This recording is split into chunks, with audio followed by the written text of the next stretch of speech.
شعائر هندوسية يفعلها الشيعة الإمامية، شعيرة يفعلها الهندوس، والآن نرى الشيعة يقتدون بهم. شاهدوا ماذا يفعل هؤلاء الهندوس.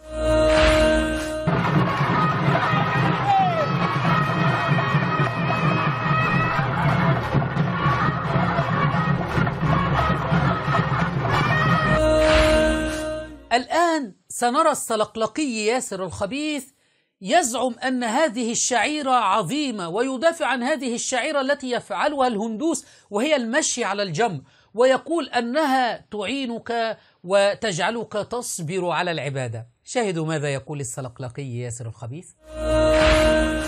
نصر إصرارا شديدا على المؤمنين في مسألة الشعائر الإسلامية والحسينية المقدسة، والتي من بينها كمثال قضية المشي على النار أو الجمار، حتى يذيق الإنسان نفسه ألم الطاعة، يعود نفسه على تحمل الألم.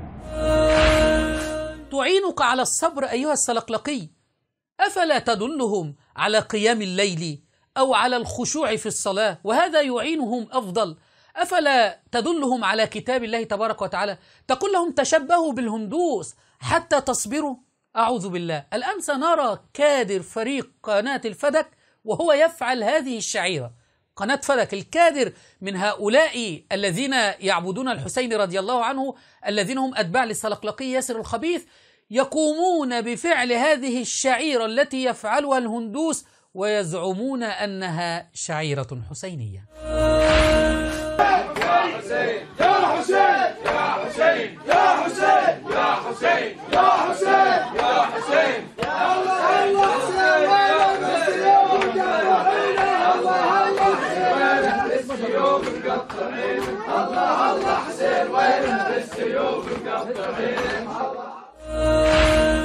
هذا كادر قناة فدك الهندوسي يقتدي بإخوانه الهندوس.